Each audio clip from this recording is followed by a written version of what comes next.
Fala, fala galera! Priscilane na área, meus filhos, para mais um vídeo de correção de redação. E hoje nós seguimos com o Enem. O tema é sobre as enchentes no Brasil, tragédias anunciadas e evitáveis. Vamos lá! A filha colocou alguns comentários aqui no texto, falou que ficou com a impressão que os argumentos estão próximos. Vamos ver então. Beleza, né? Na crônica Queixa de Defunto, Lima Barreto critica, né, é, de maneira irônica, os problemas relacionados à falta de serviços públicos, mencionando a precariedade das estradas. De maneira semelhante, ao observar as intempéries ambientais, a realidade brasileira converge com o retratado pelo autor modernista. Haja vista que as enchentes do país são tragédias anunciadas e que poderiam ter sido evitadas. Por isso, é preciso analisar a negligência do Estado e, consequentemente, a ausência de medidas de prevenção como causas desse tipo de desastre. Gostei bastante, filha, da articulação que você fez entre a sua contextualização do tema, usando Lima Barreto, e a sua tese. Olha, gente, perceba aí, né, que ela faz essa alusão, converge com o retratado pelo autor modernista. Então, aí ela faz essa articulação, e essa articulação é muito positiva aí no texto dela. Parabéns, gostei bastante aí disso que você fez, tudo bem?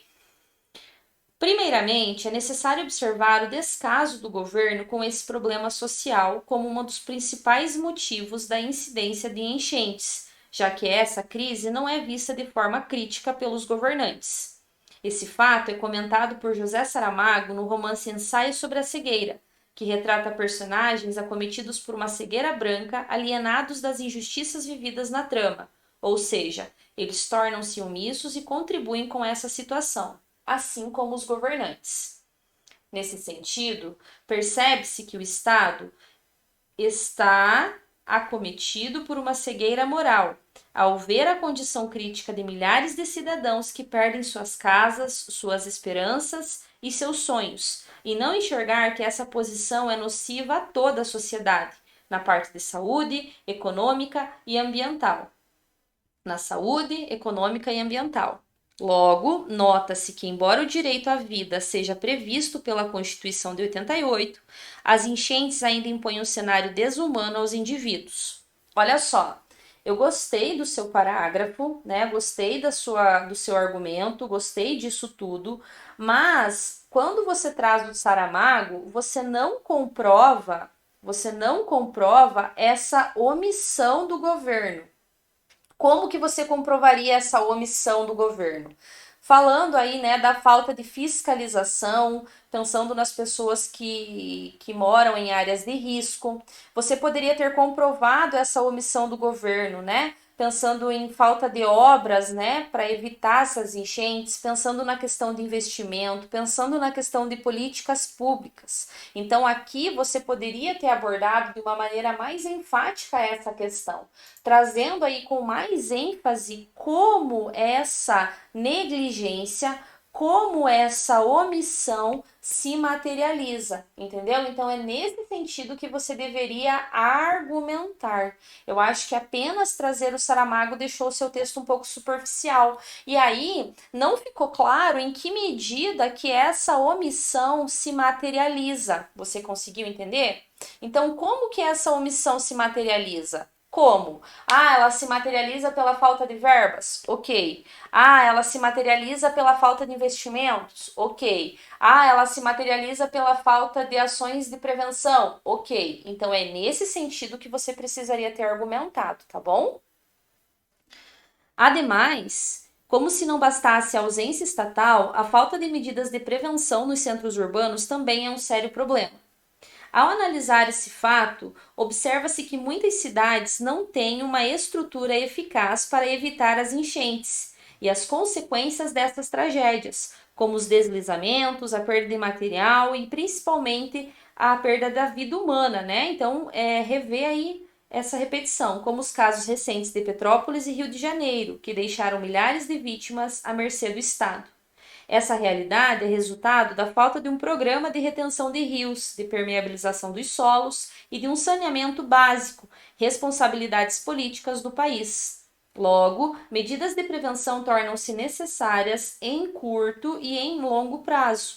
Caso contrário, as enchentes continuarão causando impactos negativos à sociedade e ao meio ambiente. Na realidade, eles ficaram muito semelhantes pela forma como você colocou aqui no seu texto. Então, você poderia ter pensado, né, nessa questão da omissão do governo, pensando em fiscalizar essas obras, em pensar, né, na separação do lixo, pensando no entupimento de bueiros e pensando nas medidas de prevenção em áreas que já são acometidas por essas enchentes, entendeu? Então aí que você poderia diferenciar o seu argumento, falando de quão recorrente é isso, né? E pensando também de que maneira que o poder público, não só o poder público, mas as pessoas de modo geral. Então aqui você poderia ter colocado o poder público, você poderia ter colocado as empresas, você poderia ter colocado as pessoas, entendeu? Então aqui você poderia ter colocado mais o investimento do Estado e aqui mais uma responsabilidade social mesmo. As pessoas sabem o que elas têm que fazer para evitar as enchentes, elas sabem onde elas podem morar, etc, né? Eu sei que a realidade é muito diferente, é muito difícil, principalmente porque essas pessoas não têm condições de morar em outros locais, mas daí essa sua abordagem seria um pouquinho diferente, tá bom? Para evitar os efeitos dessa catástrofe, portanto, é necessário que modificações sejam realizadas. Desse modo, o Ministério do Meio Ambiente, responsável pela proteção ambiental, deve investir na infraestrutura das cidades do país, por meio da gestão dos... Não entendi o que está escrito aqui, da União, com o Programa Federal de Prevenção a Catástrofes Ambientais, para gerenciar esses investimentos, criando sistemas de retenção, infiltração e reflorestamento urbano. Com essa ação, será possível reverter o atual cenário e tornar a crítica de Lima Barreto distante do Brasil atual. Tudo bem? Beleza? Muito bem, minha filha. Olha só, você está escrevendo muito bem. Apenas alguns deslizes aí de língua portuguesa, apenas algumas questões, tá? Eu quero te parabenizar pela sua produção e dizer que esse deslize aí que você cometeu de deixar muito semelhante é normal acontecer, tá? Então eu quero que na hora do desenvolvimento dos argumentos você tenha muita clareza nisso, tudo bem? Parabéns pela sua produção, minha filha, e bora lá, firme no propósito, né? Firme no propósito. Então você vai perder ponto aqui, ó, tá bom? Deixa eu ver, virgulane, mascarazinha. Aqui você vai perder também, tá bom? 200, 400, 500, 600, 700, 820, 880 é a sua nota, meu amor. Muito feliz aí com seu desempenho, Pia. Corre, nenê. Pode escrever a redação.